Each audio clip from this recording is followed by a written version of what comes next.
땅 얘기를 할 때는 선글라스를 써주어야 합니다. 지금 해가 너무 많이 비치기도 하고.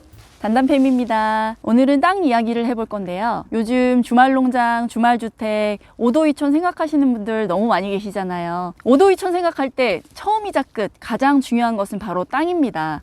그러면 어떤 땅을 사야 할 것인가? 제가 지금 저희 경험에 비추어서 이런 땅을 사야 한다 리스트를 열고 한다면은 엄청 길어질 거예요. 그래서 오늘은 우선 땅 살 때 고려해야 할 가장 중요한 것 딱 2가지에 대해서만 말씀드리도록 하겠습니다. 그 전에 먼저 여러분, 땅이 어려워요. 되게 어렵습니다. 도시 사람들은 부동산 하면 대부분 아파트나 구매해봤지 땅 구매해본 사람이 별로 없잖아요. 처음에 땅을 사겠다고 마음을 먹으면은 되게 막막한 부분이 많아요. 처음 접하는 용어들도 너무 많이 나오고 봐야 할 사이트도 많고 체크해야 할 것들이 너무너무 많습니다. 저희도 주말 농장은 너무 하고 싶은데 땅까지 사야 하나 이런 고민이 있었어요. 땅 사는 게 조금 부담스럽고 어렵게 느껴졌거든요. 그럼에도 불구하고 저희가 땅을 사겠다고 마음을 먹은 건 땅이 안전한 자산이다라는 확신이 들어서예요. 아파트 값은 요즘에 보면 아시겠지만 되게 급락이 심하잖아요. 근데 땅은 일단 사두면은 크게 떨어지지는 않습니다. 저희가 주말 농장을 하다가 추후에 팔게 돼도 크게 손해는 보지 않을 것이라는 생각이 있었기 때문에 과감하게 땅을 살 수 있었습니다. 물론 부동산 경기가 안 좋을 때는 땅도 매매가 어렵고 가격이 약간 떨어질 수도 있겠죠. 근데 저희가 뭐 1, 2년 하고 되팔 생각으로 주말 농장을 시작한 게 아니기 때문에 장기적으로 봤을 때 최소한 저희가 산 값보다 떨어진 값으로 팔지는 않을 것이다 라는 확신이 있어서 땅을 사기로 결정을 했습니다. 그래서 앞으로 이 영상을 시작으로 해서 저희가 경험한 것들, 좋은 땅을 고르기 위해서 어떠한 것들을 체크해야 하는지 앞으로 설명해 드릴 테니까요. 구독, 좋아요 부탁드리겠습니다. 주말 농장 5도 2촌용 땅을 고를 때 가장 중요한 거 첫 번째, 바로 집과의 거리입니다. 땅을 사기로 결정을 하셨으면 인터넷으로 매물을 검색하거나 직접 임장을 다녀야 되잖아요. 어느 지역으로 검색을 할지, 어느 지역 임장을 다닐지를 결정하기 위해서는 가장 중요하게 고려해야 할 점이 바로 집과의 거리인 것입니다. 아마 투자용 땅 보시는 분들은 집과의 거리가 크게 고려사항은 아닐 거예요. 하지만 5도 2촌 주말 농장을 하겠다고 마음먹으신 분들은 집과의 거리를 반드시 고려하셔야 합니다. 왜냐하면 매주 가야 하니까요. 저희도 처음에 주말 농장 시작할 때는 뭐 아무리 주말 농장이라고 해서 매주 가야겠어 생각을 했는데요. 하다 보니까 정말 매주 와야 하더라고요. 날씨가 조금만 따뜻해지면 초들도 무럭무럭 자라고 물 많이 필요한 작물들은 매주 와서 물도 줘야 하고요. 비가 많이 올 때는 와서 정리도 해줘야 됩니다. 정말 한 주 빠지면은 되게 마음이 쓰이고 좀 불편해요. 빠지지 않고 매주 온다는 생각으로 내가 이 시간 거리 정도면은 매주 갈 수 있다 라는 거리를 정해서 그 거리에 있는 매물들을 보셔야 합니다. 저희 거주지에서 여기 밭까지 딱 1시간이 걸리거든요. 안 막히면. 더 가까우면 좋겠지만 저희는 괜찮은 거리라고 생각이 들어요. 적당히 주말에 나들이 가는 느낌이 나는 정도의 거리이고, 정말 급한 일 있을 때 단단히 아빠가 반차 쓰고 잠깐 왔다 간 적도 있거든요. 너무 멀지 않고 언제든 왔다 갔다 할 수 있을 것 같다는 느낌이 드는 거리 정도가 좋은 것 같습니다. 저희 생각으로는 최대 1시간 반? 그 시간이 넘으면 아마 주말마다 다니기 조금 버겁다 느껴질 수도 있을 것 같아요.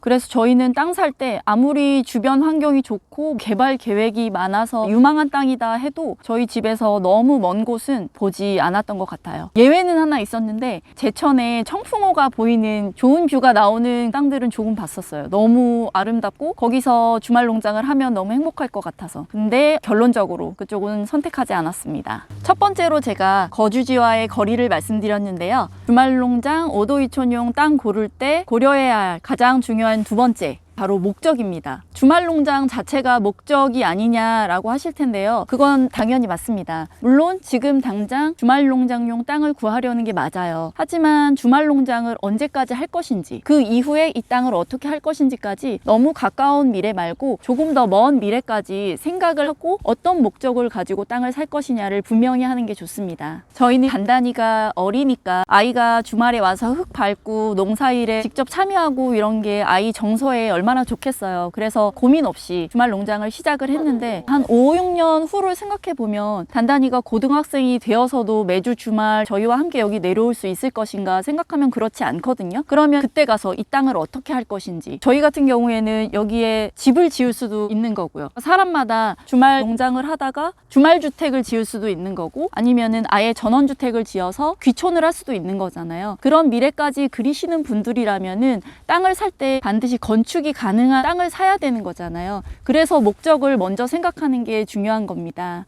땅의 용도에 따라서 건축이 불가능한 땅들도 많아요. 그런데 이 사실을 모르는 분들도 많습니다. 그리고 용도 지역에 따라서 땅 면적의 몇 %까지 건축이 가능한지도 다 달라요. 먼 미래에 이 땅에다가 건축까지 생각하시는 분이시라면은 이런 것까지 다 꼼꼼하게 따져보고 지역과 땅을 선정하셔야 되는 겁니다. 그런데 나는 정말 목적이 주말 농장뿐이다. 정말 주말에 가서 농사 짓는 작은 땅이 있었으면 좋겠다.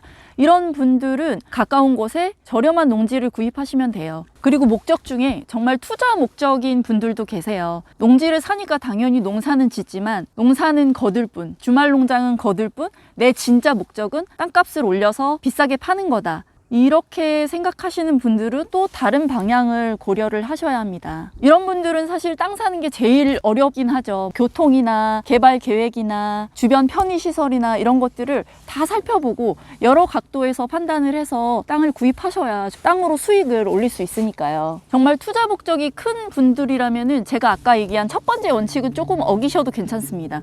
집에서 가깝지는 않지만 2시간 거리가 넘지만 투자 가치가 정말 크다. 그래서 나는 이 땅을 사고 싶다 하시는 분들은 그런 땅을 사서 주말 농장을 해도 만족하실 수 있을 거예요. 참고로 저희는 제가 말씀드린 3가지 목적을 다 고려해서 땅을 샀어요. 여기는 주말 농장 하기에도 너무 괜찮은 땅이고, 향후에 저희가 전원주택을 짓는다고 해도 그런 조건들을 다 충족하는 땅이고, 상황이 여의치 않을 때는 당장 팔아도 크게 손해가 없는, 크게 이득은 보지 못하더라도 여기 주변 환경이나 개발 계획이나 이런 것들을 봤을 때 손해는 크게 보지 않을 만한 그런 땅을 선택했습니다. 이렇게 말씀드리면은 여기가 어느 지역이고 어디인지 궁금하신 분들 많으실 텐데요. 저희가 여기 지역을 밝혀야 되나 말아야 되나 아직 고민이 끝나지 않은 상황이라 나중에 고민이 끝난 후에 밝히도록 하겠습니다.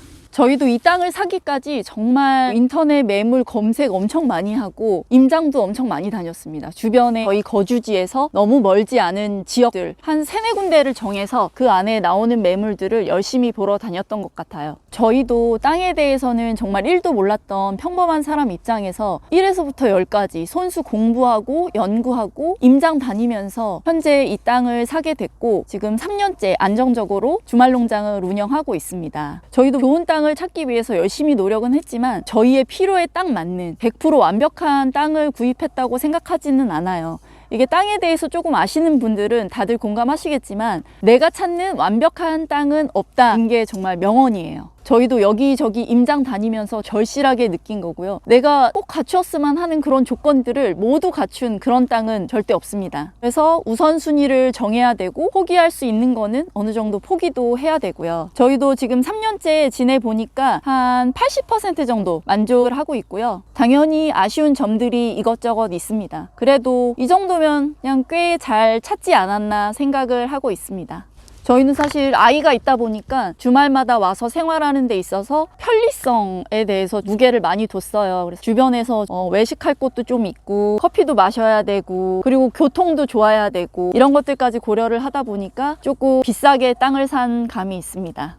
투자적인 의미에서 보면은 최선의 선택은 아니었다, 이렇게 생각합니다. 오늘은 큰 틀에서 딱 2가지만 말씀드렸는데 저희가 땅 살 때, 땅 고르는 조건에 대해서는 말씀드릴 것들이 너무 많아요. 저희가 조금이라도 먼저 시작한 사람들로서 공부하고 경험한 것들이나 실수해서 돈 날린 경험, 이런 것들을 공유하는 게 가치 있겠다고 생각해서 앞으로 종종 땅 이야기를 들려드리도록 하겠습니다. 정말 땅에 관심이 있어서 여기까지 끝까지 들어주신 분들은 제가 정말 좋은 땅 사시라고 기운 팍팍 드리겠습니다. 구독, 좋아요 부탁드리겠습니다. 다음에 또 재미있는 땅 이야기로 찾아오겠습니다.